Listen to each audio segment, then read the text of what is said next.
Party Monster. So this was supposed to be my request week. I was knocking out a couple of requests I got, and this was one of them. I got this about a week and a half, 2 weeks ago, and I planned on recording this video 2 days ago and just kind of ran out of time. I was a little naive about how busy I would be the week of Christmas. And the funny thing is, if I had recorded this 2 days ago, it would have been instantly dated because the guy that this movie is about literally just died yesterday. Michael Alig just passed away. So, let's jump into the movie about his life.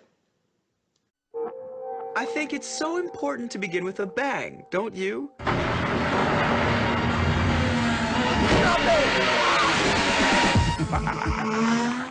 Okay, so Party Monster is a true crime story. It's also a biopic, and it's kind of a remake and an adaptation. It's taken from the book Disco Bloodbath by James St. James, who is a character in this movie played by Seth Green, but it's also a remake of a documentary that these two directors did, also called Party Monster, 5 years before this came out. And it's about a true life incident that occurred in the early 80s. Now, I don't remember the exact year, but essentially what happened was this guy named Michael Alig, who was kind of the classic Midwestern homosexual, didn't fit in and knew it pretty quickly type of kid who moved to the big city. He was tired of being the one gay kid in town, essentially. So he moved to NYC, early 80s, and this was kind of during a transitional period when disco was sort of on its way out, but then new wave and punk were kind of both on the edge, and hair metal hadn't started yet, rap really hadn't started yet, so it was kind of a weird period as far as the club scene went. No one really knew what the next big thing was going to be, and for about 10 seconds it looked like it was going to be this sort of over-the-top offshoot of disco that didn't really have a name, but they called themselves the Club Kids. Club Kids were kind of the hipsters of the day.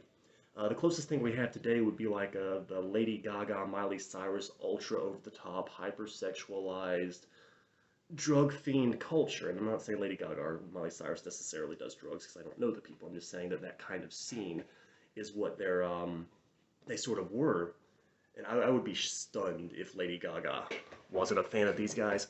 But basically, Macaulay Culkin, who was coming off of, I believe, an 8-year hiatus from acting, decided to give it another go. He famously became colossal in the early 90s off of, well, first he did Uncle Buck, which was a John Candy family comedy, which actually is kind of funny. It was turned into a sitcom with Mike Epps a few years ago that I'm pretty sure was canceled like 2 seconds after it started. I never watched it. But he did Uncle Buck, and he kind of broke through from that. Then he had Home Alone, the the little kid versus the gangsters movie. And I actually rewatched Home Alone a couple of years ago. I was babysitting a kid. It was on TV. I was like, hey, let's throw on Home Alone. And I'd forgotten how boring the first half of Home Alone is. The first half of Home Alone is mind-numbingly boring. But then it gets funny when it turns into a Tom and Jerry cartoon, where it's just Macaulay Culkin beating the unholy hell out of Joe Pesci and Daniel Stern. So anyway, Home Alone was this massive, massive, massive hit. Turned him into an overnight superstar and kind of destroyed his family. It was this big news story. The Culkin family was really ripped apart. They were not prepared for fame and fortune. So he became this sort of tabloid draw for a while, and just after a movie called Richie Rich, which was adapted from an old comic strip. After that, he just sort of dropped out of the scene and stopped working for a long while. But Party Monster was kind of supposed to be his big comeback. It was this big not big, but buzzy. Buzzy is the word I would use. It was a very buzzy independent flick. Everyone was really curious what this movie was going to be like. It was, very garish, very over the top, and it was based on a notorious true crime story. Major tabloid news story about this famous. Michael Alig became famous nationwide actually because of constant talk show host guest appearances. And I had completely forgotten that in the talk show sequence, when Michael Alig is on a talk show in this movie, John Stamos has a cameo as the guy, like the host of the show. But anyway, so this movie stars Macaulay Culkin as Michael Alig. Seth Green, comic actor, got famous in the 90s for Buffy the Vampire Slayer as the werewolf kid and playing Dr. Evil's son in the Austin Powers movies. Now he runs Robot Chicken. And this is actually the only serious role I have ever seen him in. can't think of another one, but he's great in this movie. Seth Green's performance is fantastic. I really wish he had done more serious stuff. So Seth Green and Macaulay Culkin star as James St. James and Michael Alig, both real people, obviously. And Michael Alig was a guy who came to New York City and kind of became infatuated with James St. James, who liked to claim that he was the original club kid. Now, I don't know for sure that he was the first person to ever dress like a lunatic and just be really flamboyant on a club scene. But James St. James was kind of the exact opposite of Michael Alig. He was this basically a spoiled rich kid. He was living off of his daddy's money and was just kind of having fun partying in New York City. But as Michael Alig kind of took James St. James's style to the next level, he wanted to be famous, and this movie posits that he also really wanted a family unit. He was raised by a single mother. He was molested as a child. He had a very bad childhood. He was bullied a lot. And he was kind of trying to build this family unit around himself, and he was using the club scene as a way of doing that. So, with Michael Alig basically imitating James St. James's style, he started bouncing around the club scene. He became very well known for his very specific and unique personality. He had his own slang. He made up his own slang. He was like a Clockwork Orange sort of like scrumptious, and I don't even remember all the words he made up, but he had very unique way of talking, and it really helped him set himself aside from the other people on the scene, and people started to imitate him. So it's kind of funny that an imitation of an imitation became more famous than the original guy. And one thing that's interesting about Macaulay Culkin's performance in this movie that I think is good is that in his imitation, so like as a for instance, Seth Green's James St. James has a very weird and specific laugh. It's almost like Butthead from Beavis and Butthead, the old 90s cartoon. He's like, huh. And about halfway through the movie, I noticed Macaulay Culkin started doing kind of a version of James St. James's laugh.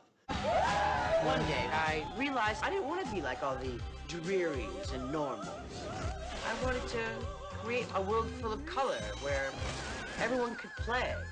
Then later in the movie, when Macaulay Culkin started dating Chloe Sevigny, he's a bisexual in this movie. He's not gay. I believe James St. James is purely gay. But when he starts dating Chloe Sevigny, who was also based on a real person, Gitsy, I believe, he starts dressing like her. Because Macaulay Culkin is such a small-framed, thin guy, there were times when it took me about a quarter, not long, but like a quarter of a second to figure out which was which. Both blonde, both very thin, both wearing like tiny shorts, crop tops. Like, wait, okay, that's the guy and that's the girl. So, yeah, he does this imitation thing throughout the movie.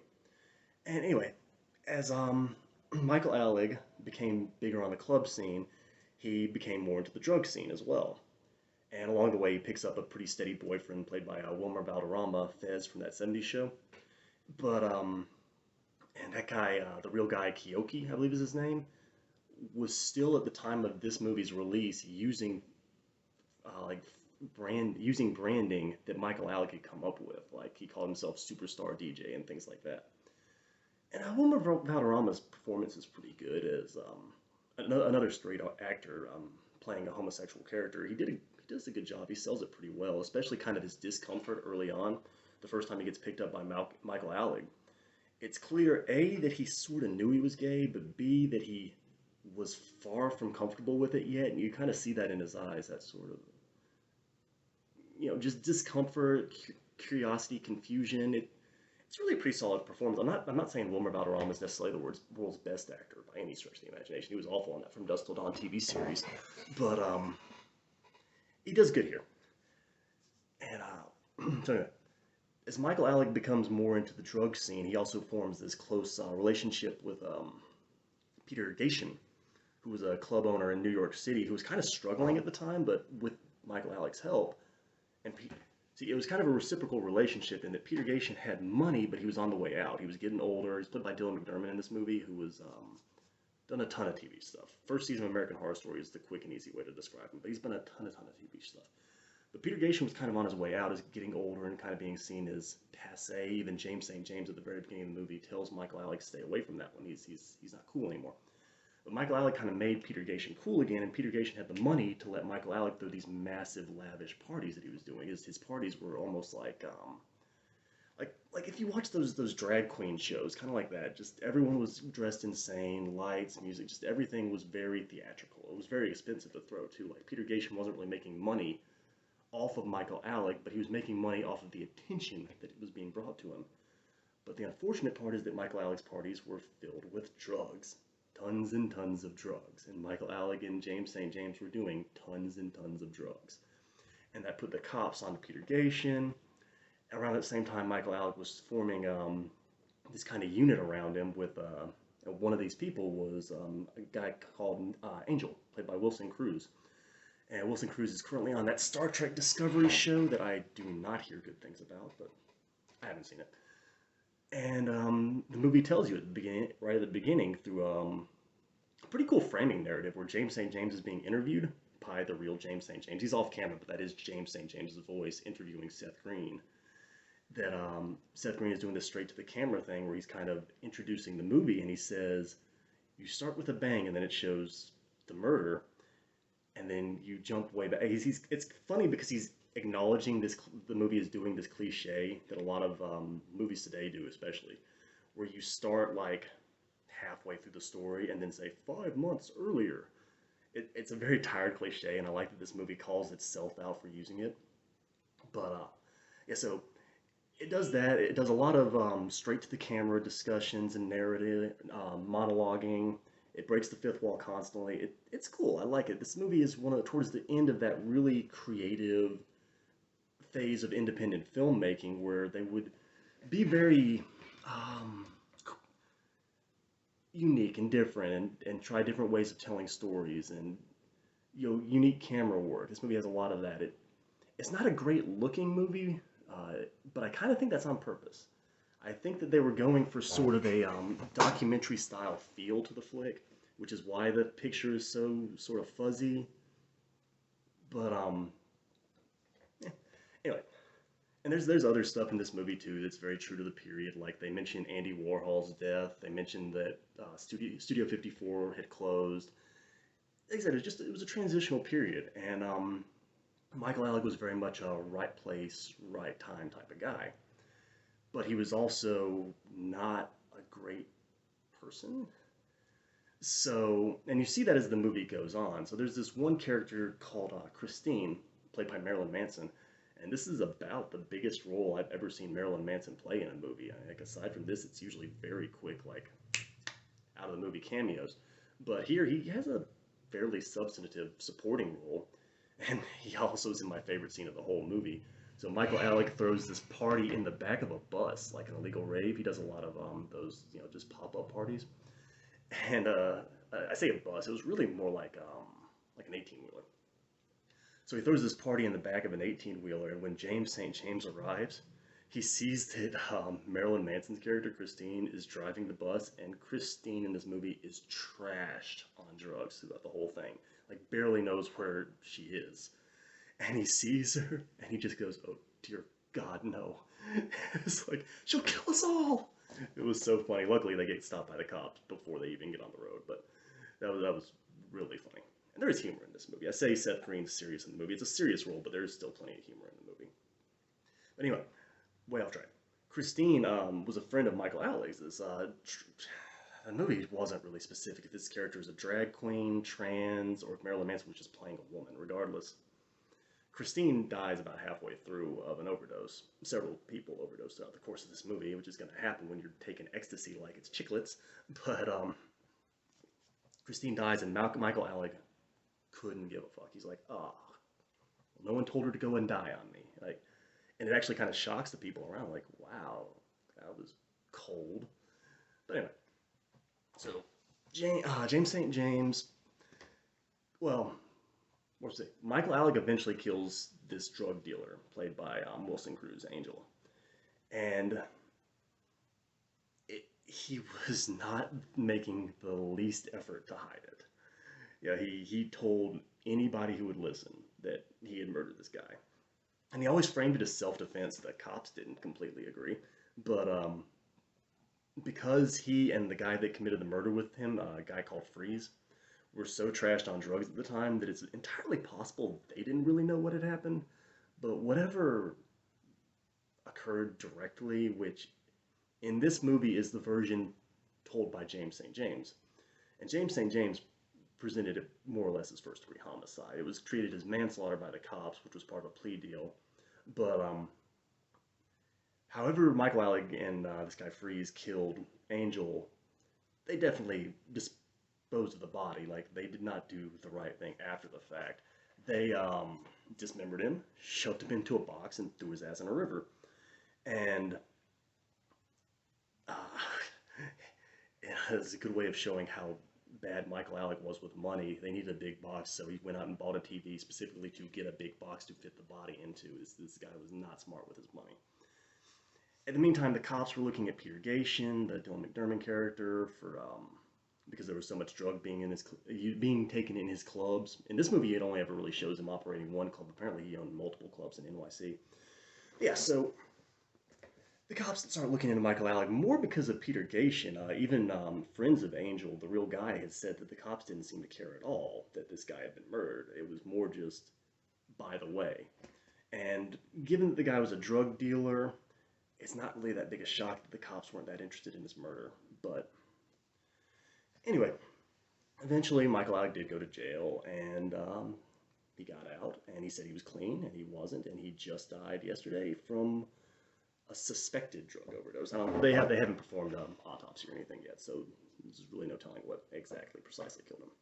Anyway, this is a good movie. It's really a very good example of that sort of independent filmmaking that we don't really get much of anymore. Independent movies today kind of tend to look like studio movies, but cheaper. So this was back when independent movies were really creative and really unique and really kind of pushing the envelope. The independent film movement in the late 80s to early 90s had really taken off, and it didn't die until the mid 2000s when independent flicks started feeling like they were just being made to be picked up by studios. And you could argue that was always the case, but they really just kind of, once you get into the Little Miss Sunshine, even up through movies like Moonlight, it's like this was made to sell to a studio. This wasn't made to be really unique and creative. But yeah, like the independent film movement kicked off by guys like Jim Jarmusch, Richard Linklater, Kevin Smith, Gus Van Sant, Quentin Tarantino, Spike Lee, Mary Harron. Yeah, these were movies that were really unique and really trying to expand and take film into different places, and that's what Party Monster does. It's a very unique movie. It's not a perfect movie. It has a great cast. The acting is really good in it. I completely forgot Natasha Lyonne was in this movie. From Orange is the New Black, and what's that, Russian Doll, I believe, the other Netflix show she's on. She got her start in Slums of Beverly Hills. She was in American Pie. She was in the third Blade movie for some reason. But yeah, I had completely forgotten she was in this movie. She has a very small part. Chloe Sevigny, of course, plays Michael Alig's girlfriend towards the later half of the movie, Gitsy. And I love Chloe Sevigny. It's great seeing her pop up in anything. Very, very talented, very daring actress. Anyone remember The Brown Bunny? Yeah. Not a lot of Oscar nominees would have blown a guy on camera for real. Of course, Boys Don't Cry is probably her best performance. Kids also was very good. Big Love, the HBO. I'm a big fan of Chloe Sevigny. I really like her. Like I said, you got Dylan McDermott, Maya Kirshner, even Daniel Franzese is in this, the fat gay kid from Mean Girls. He has a very small part as a club announcer, and then he plays the rat later in the movie for some reason. There's a guy in a giant rat costume in this movie, which if you've seen the movie, you'd know that's really not that surprising. So, this movie isn't completely factually accurate, but to some extent it would be impossible to get this. It's a little bit like the Lords of Chaos, the heavy metal movie that came out a couple of years ago, where because these guys, the only real record you have is these guys, and these guys are not, what would be the word? They're not the most reliable sources. They're going to be lying, so it's kind of trying to piece it together. And there's even this sort of funny argument throughout the movie between Michael Alig and James St. James as to who's telling the story. They'll kind of interrupt each other's own voiceovers. It's a little like Casino, with De Niro and Joe Pesci kind of dueling narrators. But yeah, I'd say that one of the bigger issues is that as Michael Alig becomes less likable as the movie goes on, it doesn't hold your attention quite as much as the first half, because you're kind of, the less you like him, the less engaging the movie is to some extent.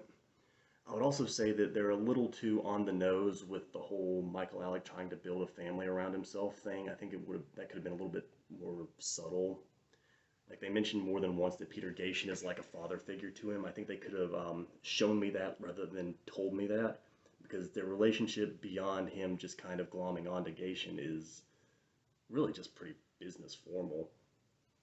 But yeah, it's a pretty solid movie. One of the better true crime movies, I'd say, not the best by any of the era. Bully, the Larry Clark movie, or Autofocus, the Paul Schrader movie, I liked more. But this is still a good movie. It's a unique, different, interesting movie, and it's about a scene that isn't represented very often in film. So it's very distinctive just on the basis of how not many people make movies about this kind of subculture. And the few movies that are made about it are usually kind of treated as just anti-drug movies, and this movie doesn't ever really preach, which I appreciated. And this is also a movie about uh, alternative lifestyles that isn't one of the two cliches that basically every movie about alternative like gay lifestyles is, which is to say it's not a coming out story and it's not a persecution story. Which even Bret Easton Ellis, author of American Psycho, which I happen to be wearing a T-shirt for, that was not planned, but even Bret Easton Ellis has acknowledged, and Bret Easton Ellis is gay, that he wrote American Psycho, has said that he's tired of how basically every story about gay characters in a movie is either a coming out story or a story about them being repressed. And he's like, there are other things going on in my life.